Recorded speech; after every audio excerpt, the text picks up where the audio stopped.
7 years after my ex disappeared, my mother humiliated me in public, and that's when I discovered the child she hid from me.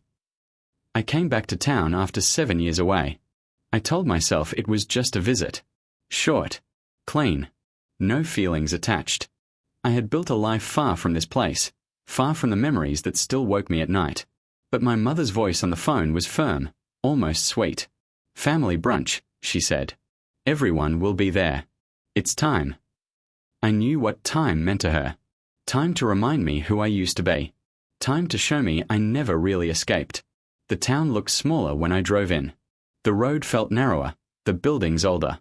Even the air smelled the same: dust, fried food, and something bitter I couldn't name. My hands tightened on the steering wheel as I passed the old farm road. I didn't turn my head, but my chest still ached. The restaurant sat at the center of town, freshly painted, pretending to be new. White walls. Big windows. A place meant for smiles and photos. I parked and sat in the car for a long moment, breathing slowly, telling myself I was strong enough now. Inside, laughter filled the room. Plates clinked. Coffee steamed. My family was already seated at a long table near the window. My mother saw me first. There it was. That smile. It was wide and proud, like she had already won something. "You made it," she said, standing up as if we were close. As if she hadn't been the reason I left town broken 7 years ago. I nodded and took the empty chair. Then I felt it.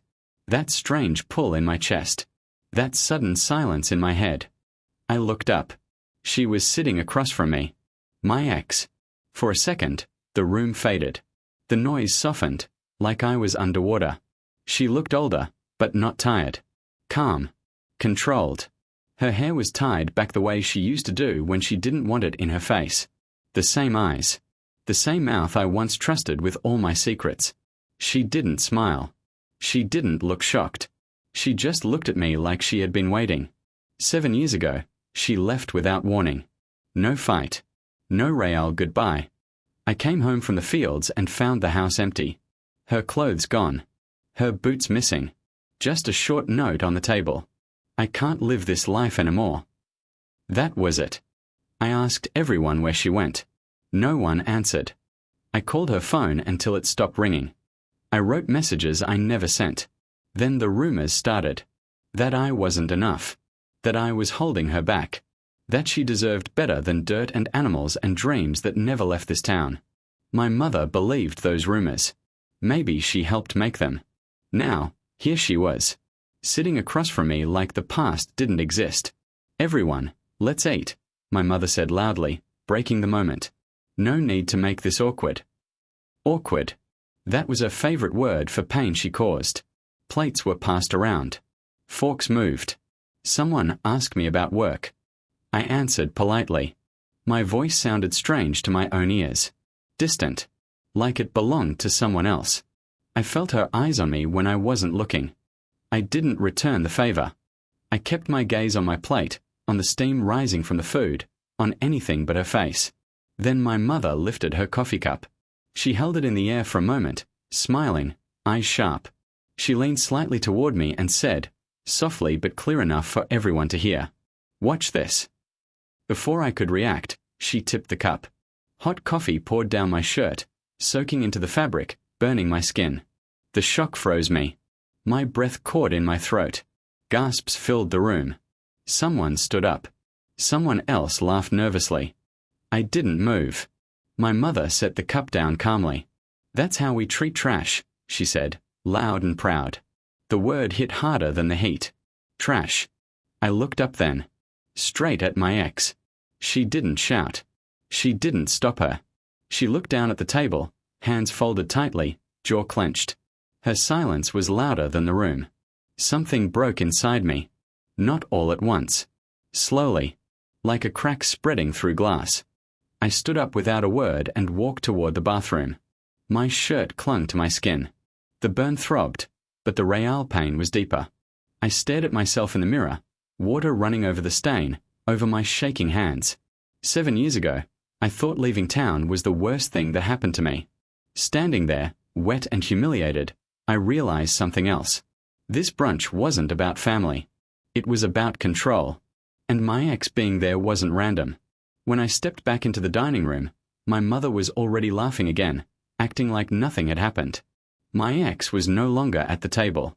Through the window, I saw her standing alone outside, staring at the street. She hadn't run. She hadn't left. And in that moment, I knew. This reunion had been planned long before I ever came back. I pushed the restaurant door open and stepped outside. The air felt cooler than inside, but my skin still burned where the coffee had soaked through. My shirt was damp and stained, clinging to me like proof of what had just happened. I barely noticed the pain anymore. Something heavier sat in my chest. She stood near the window, her back half turned toward me. Cars passed on the street, but she didn't look at them. She looked at the ground, like she was afraid it might disappear if she didn't keep her eyes on it. For a moment, I thought about walking away, just driving out of town and never looking back again. But my feet moved on their own. "Why are you here?" I asked. My voice surprised me. It was calm. Too calm. She flinched, then slowly turned around. Up close, I could see the small lines near her eyes. Not from age. From holding things in for too long. "I didn't know you'd come," she said. I almost laughed. "You didn't know?" I said quietly. "You're sitting at my family table. You watched her pour coffee on me." She opened her mouth, then closed it again. Her hands twisted together in front of her. "I didn't plan that," she said. "But you stayed," I replied. That landed. I saw it in her eyes. We stood there in silence. The sound of dishes inside the restaurant floated through the glass. Life going on. Like nothing had cracked open. 7 years ago, we used to stand like this outside the farmhouse at night. The fields were dark, and the sky felt endless. She used to lean against me, her head on my shoulder, and talk about places she wanted to see. Cities with lights. Houses with no dirt floors. A life that didn't smell like animals and hard work. Back then, I thought love was enough. "I looked for you," I said. "I asked everyone. You vanished." Her shoulders tightened. "I couldn't stay," she said. "You don't understand." "Then help me understand," I said. "Because I've been carrying this for 7 years." She looked away again. Her eyes followed a crack in the sidewalk like it held answers. "Your mother hated me," she said finally. I let out a breath. That part wasn't new. "She always did," I said. "She said I was using you," she continued. "That I'd ruin your future. She said you'd never leave the farm because of me." "That wasn't true," I said. "I know," she whispered. That word cut deep. I stepped closer. Not threatening. Just closer. "Then why didn't you tell me?" I asked. "Why did you let me think I wasn't enough?" Her jaw trembled. She pressed her lips together, fighting something. "I was scared," she said. She had power. Money. People listening to her. She said if I stayed, she'd make sure I never worked in this town again. She said she'd destroy my name. I thought of my mother's smile. The way she said trash without blinking. That fit too well. "So you left," I said. She nodded once. "I thought leaving would protect you," she said. "I thought you'd move on. Forget me." I shook my head slowly. "I didn't," I said. "Not even close." The silence came back, heavier now. Then I noticed it. The necklace. It hung low against her chest, a small silver chain with a tiny locket. It hadn't been there before. Or maybe I just hadn't seen it yet. Something about it pulled at me. Made my chest tighten for no clear reason. "What's that?" I asked. Her hand flew up to it instantly, like she had been burned. "Nothing," she said too fast. I raised an eyebrow. "Doesn't look like nothing," I said. She hesitated, then slowly opened the locket. Inside was a small photo. A child. A boy. Dark hair. Soft cheeks. And eyes that stopped my breath. They were my eyes. The world tilted. The street noise faded. Even the pain on my skin disappeared. "Who is he?" I asked. My voice didn't sound like mine anymore. She closed the locket quickly, tears filling her eyes. "You don't want to know," she said. "I think I do," I replied. She turned away, hugging herself like she was cold. 7 years. I said softly. You leave 7 years ago. And now you wear that. My heart began to pound, slow and heavy. Tell me the truth, I said. Please. She shook her head. I can't, she whispered. Not here. I stepped back, giving her space, but the question burned between us. Is he mine? I asked. She didn't answer. She didn't need to. Her silence said everything. A memory rushed back, one night before she left, when she sat on the edge of the bed, quiet, distant.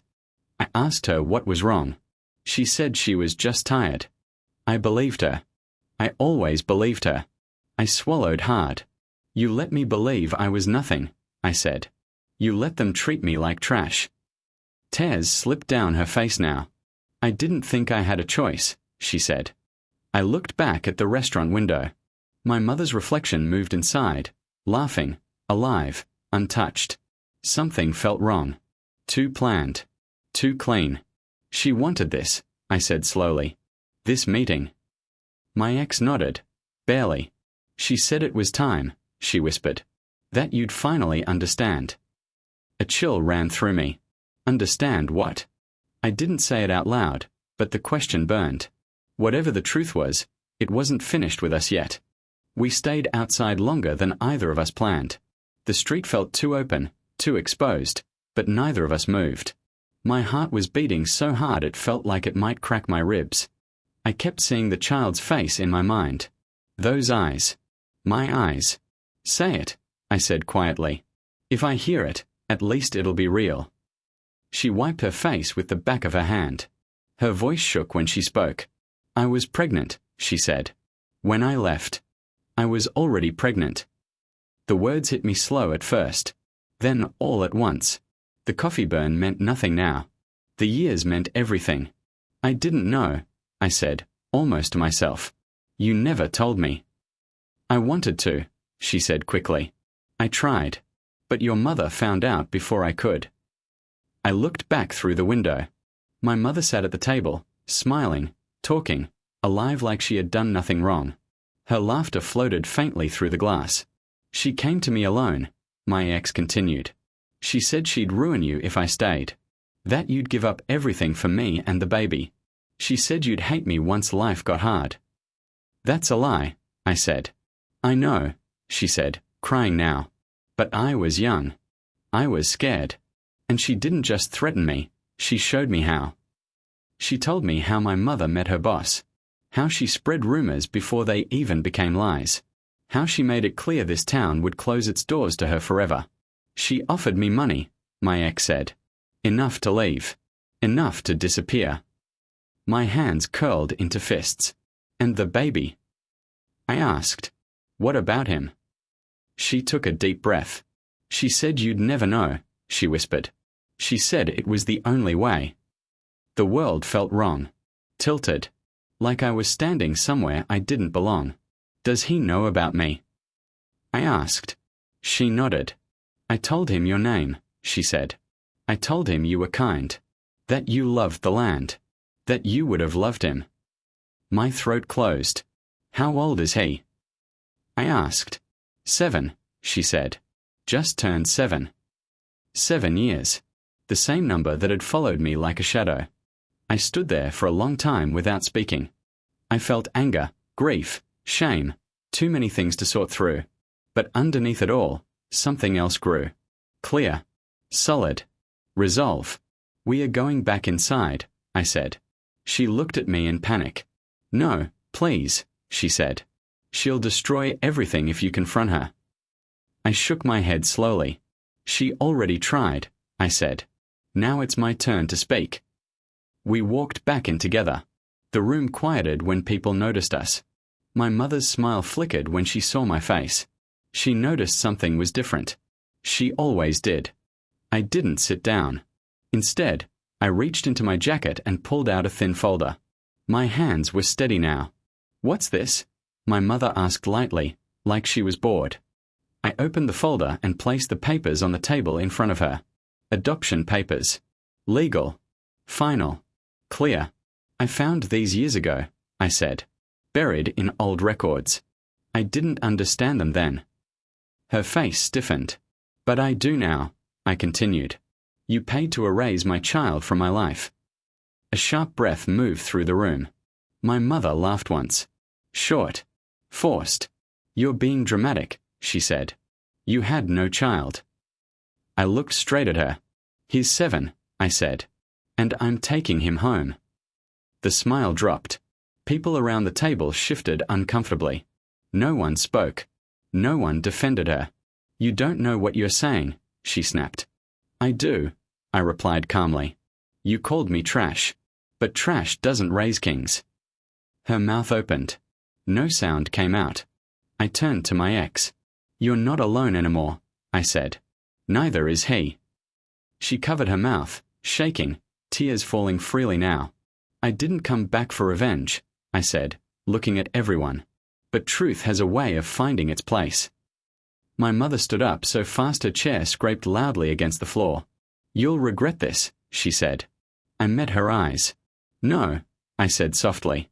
You will. I walked out with my ex beside me. The sunlight felt different. Warmer. Like the world was finally breathing again. Behind us, the room stayed silent. And for the first time in 7 years, I wasn't running away.